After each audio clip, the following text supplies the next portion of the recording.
Hey everybody, how's it going? My name's Joe. I'm also Joe. Welcome back to SNES's Life Recap number It's 15. a lot of games. It's a lot of games. We keep climbing that ladder. So today we're talking about Street Fighter, Teenage Mutant Ninja Turtles, Ka-Blooey, George Foreman's Boxing Net, F1 Race of Champions. First up on the docket, Street Fighter 2, The World Warrior. So Street Fighter 2, The World Warrior was our introduction to Street Fighter on Super Nintendo, originally out as an arcade game. You had 8 players to select from, a bunch of different stages. It essentially was what really started and drove the fighting combat game in the 90s. And there are a lot of fighting games. There are a lot of fighting games for the Super Nintendo. A lot of people tried to emulate the success that Street Fighter had. Very few did it well. I think probably the only other fighting game I recall being extremely popular was Mortal Kombat, and that was significantly less to how good the game was and more just to how graphically ridiculous it was as far as the fatalities were concerned. But Street Fighter 2 is known as probably one of the smoothest, best controlling fighter games ever. So, what do you think graphically speaking? Graphically speaking, I think it was great. I am more used to Street Fighter 2 Turbo because we always speed it up just a little bit. So I'm used to it being a bit faster, I guess more responsive. Yeah. But graphically speaking, otherwise, it's the exact same. It's not bad. I like the animation for it. The sprite works really good. Yeah. Yeah, for sure. The backgrounds are great. The sprites are great. The animations. There's a lot of effort that was put into this game. It is top notch in the graphic department. Sound is also excellent. The music is good. The sound is good. Everything mixes and sounds great together. They really just did a phenomenal job with Street Fighter. Shown, continuous proof by the fact that I think they re-released it like 3 different times. So they've released more. Yeah, they're some ridiculous. They're way into it now. But they released Street Fighter 2.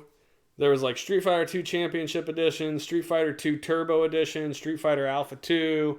Like, they released Street Fighter 2 a number of times for the system. I did give it a thumbs up. I also gave it a thumbs up. So 2 thumbs up for Street Fighter because it's an amazing game. We forgot to cover gameplay, but I think you kind of brought that up. It is a little slower than what we're used to because the Street Fighter that we play the most often is Turbo, where you can speed it up. Mm-hmm. Plus, Turbo unlocks, I think, another 4 characters. So you have it unlocks Vega, Balrog. You know what? I think it might unlock more than that. The other dude, the Apache dude. I don't know. Yeah. The point is, it unlocks a bunch more characters. You start with 8, right? Like this game, you can. Yeah, you have the 8. It adds 8. Yeah, so it goes up to 16 then. So yeah, Street Fighter 2 Turbo is the preference. But other than the improvements from that game, this game is still excellent. 2 thumbs up for it. Next up is Teenage Mutant Ninja Turtles 4: Turtles in Time.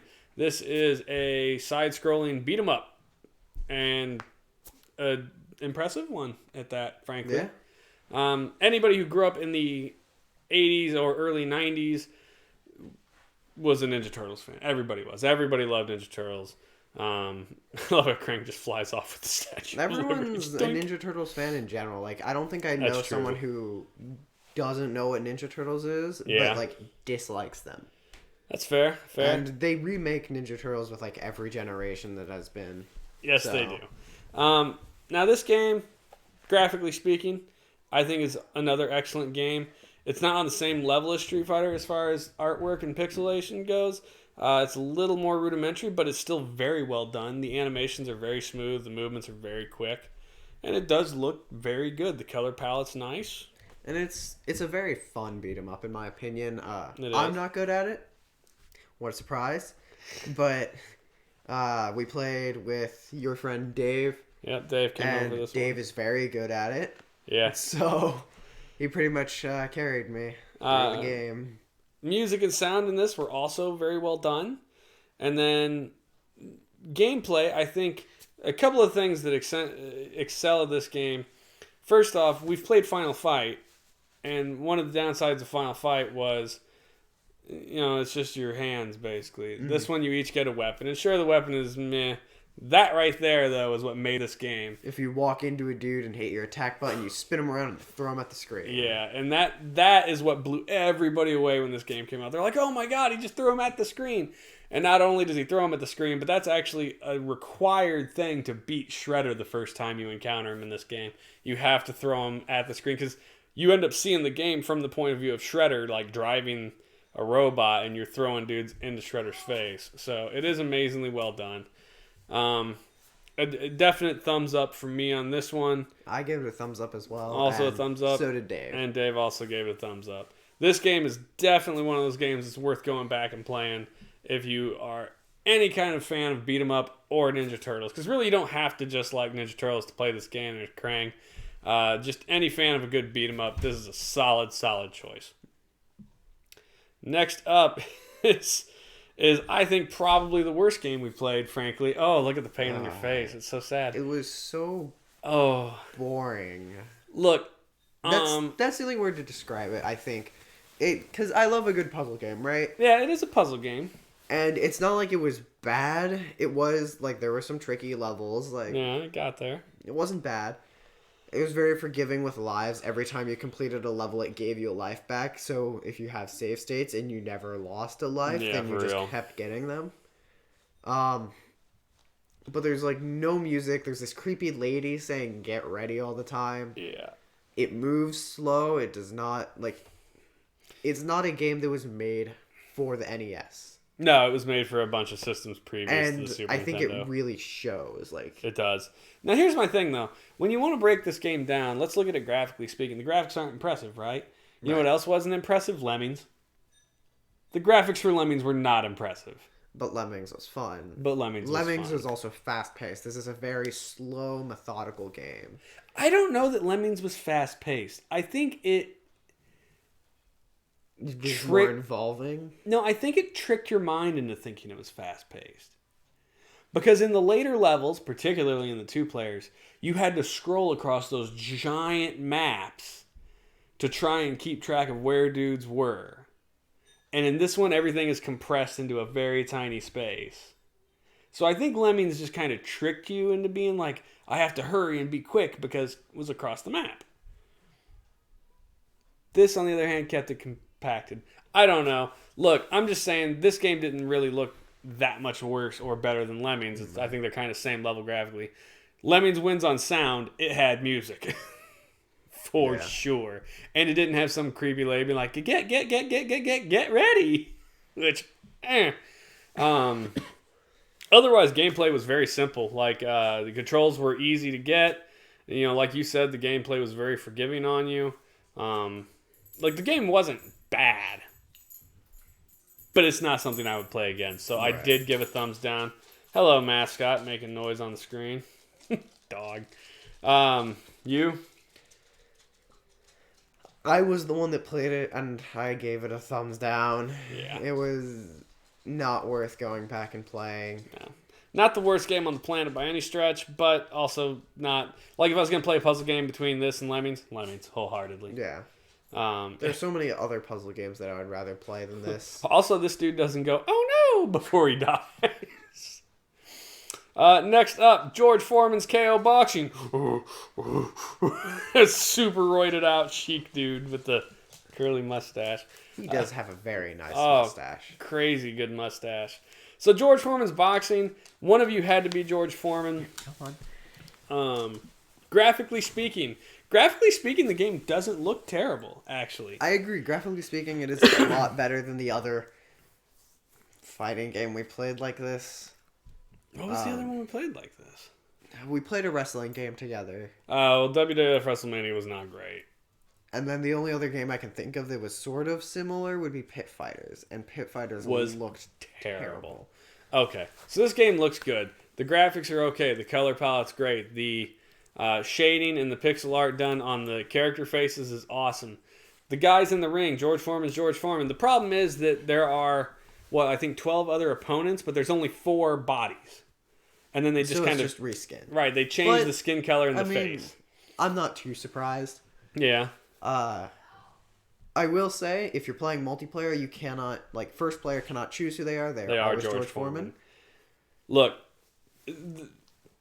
I will say we got off track.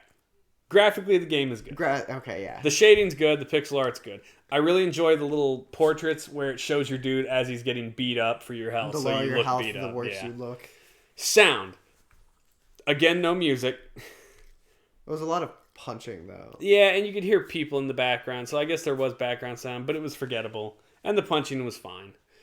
Gameplay.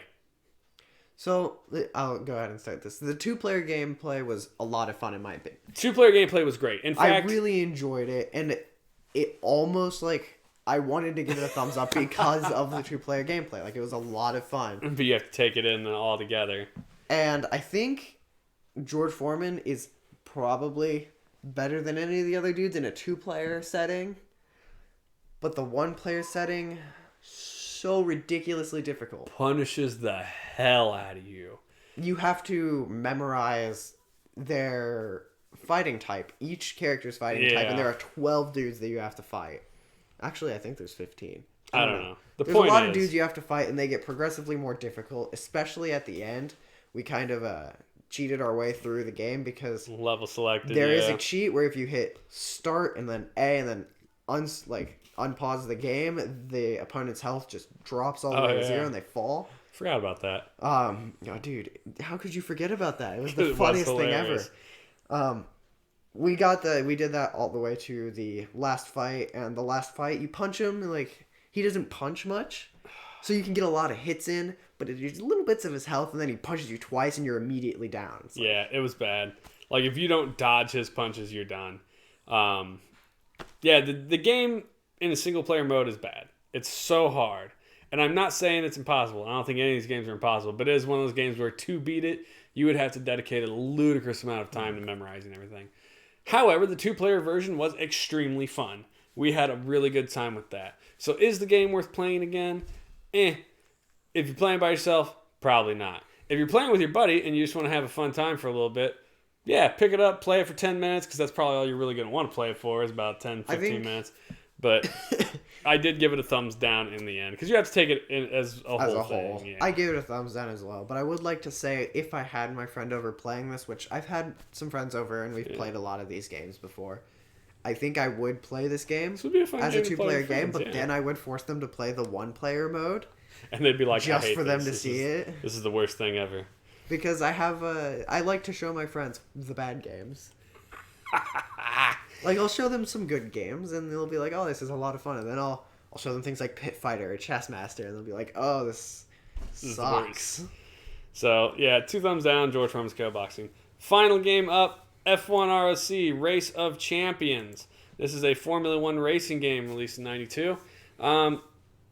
It's kind of neat in that it has a campaign mode. Oh, my God. I'm sorry, we keep getting way off base. Graphically speaking, especially this part right here, I think was really good. Everything looks amazing except for the races. Right. The races, looks like you're going to see it here in just a second. Version of Mario Kart. There it is. It does. I feel like it is absolutely stolen a lot from Mario Kart, but it looks worse. It came out before Mario Kart, though. Not much, because Mario Kart's coming up very shortly in our set of games. Which might explain a lot, actually. This may have been co-developed kind of around the same time, maybe with some of the same people as Mario Kart. The point is, the graphics are okay. The racing graphics specifically, not amazing. The pixel art done in between is really good. Mm-hmm. At the end of the race, it shows your car getting loaded into a semi-trailer, and the semi drives off. There's a guy walking around. There's interstitial scenes as far as like getting the trophies awarded and things. Like those all look really good. The racing looks okay. The colors are great. I think the color palettes are fine, but it just looks okay. Sound and music, again, no freaking music, which was really bad because when the game started, there was some pretty decent music at the title screen. And looking at this, like, it looks fast, and I think it would benefit so much from a Top Gear-like soundtrack. Yes, it would. Because, man, Top Gear nailed the soundtrack. Looked like you were going fast, and the music really pumped you up. It was good. And this game did give the feeling of fast. Mm-hmm. In fact, it gave the feeling of uncontrollably fast. much like Top Gear did. Because when you came around a corner, you see there, we end up in the dirt constantly going a lot. Like, if you're not slowing down, you are not going to stay on the track. Whether you use that by braking or just letting off your accelerator. So sound was sadly not great. The interstitials had good music, but the primary chunk of the game, no. Had none. Yeah. You just had your squealing tires and your revving engines. Or a wall going do do do do do do do do do do once you got stuck into it. The walls are ridiculous. We can get into that in gameplay. Gameplay. So I guess, yeah, as long as we're talking about it, the walls. If there is one level that has a wall that if you run into it, all the walls are like this. Right. It's just this one level has the wall so close to the track that you're likely to get always run into it. You cannot get out of walls unless you are facing exactly perpendicular to the wall. If you are facing like perfectly out of the wall, then you can get out, but you cannot move otherwise. Yeah, it was punishing. One of the things about the game is the campaign setting. So you see, here's your interstitial again. Good pixel art there, looks fine. You're the guy with the helmet that never takes it off. Being a campaign mode, you could upgrade your car.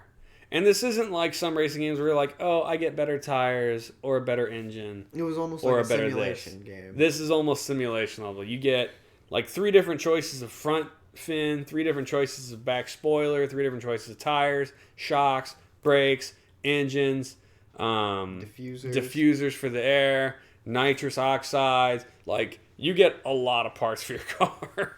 And I really liked when you chose a new part, it would take the car entirely apart until it got to that part. It was like being in the garage or a shop. Yeah, the top car came out and then pull the engine and stuff apart and put the... It was really neat and well done.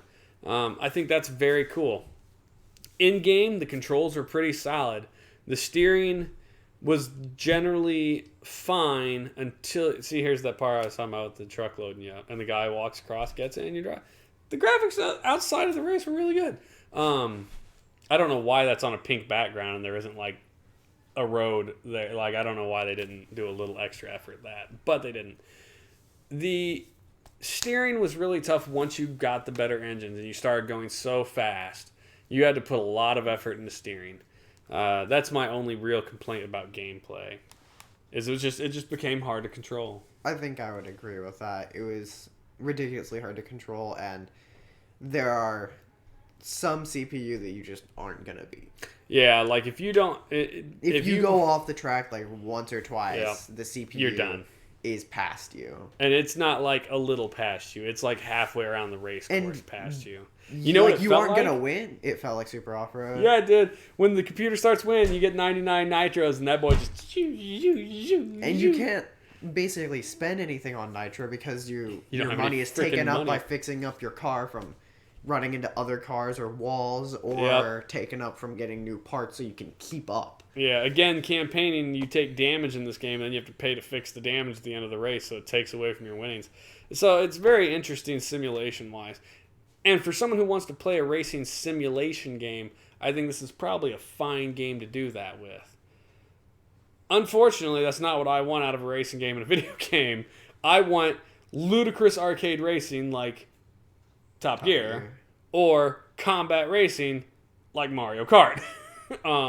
So I did end up giving this a thumbs down, but I can acknowledge that the game is okay, and if you like a simulation racing game with a campaign system, then F1 might be a good game to look up. Similarly, I can see how this could appeal to people. I could see why people like this game. For sure. But I myself did not really enjoy playing it. And that could be because, I was pretty garbage at it, but I don't find it worth going back and playing again. No, I agree. So that's I give it a thumbs down. 2 thumbs down for F1-ROC Race of Champions. So we got 2 up for Street Fighter, 2 up for Ninja Turtles, and then 2 down for Ka-Blooey, George Foreman, and F1-ROC, which is unfortunate. The most promising out of the thumbs down is George Foreman as a 2-player game is actually pretty fun. So I think there were only a couple other 2-player boxing games in this. The best boxing game on the system by far is probably Super Punch-Out. Unfortunately, that's a single-player experience. So, but yeah, two players, George Foreman's fine. So thanks for joining us for our 15th recap episode of our 5 games. we have gotten into our next set of games. So we're pretty excited there. We're pretty much up to the new year. So I hope everyone had a happy holidays and a Merry Christmas and has a happy new year. We'll see you guys very shortly. I think we got one more game to drop out before New Year's. So thanks a lot for watching and joining us in 2019, everybody. We really appreciate you. Have a good night. See you guys.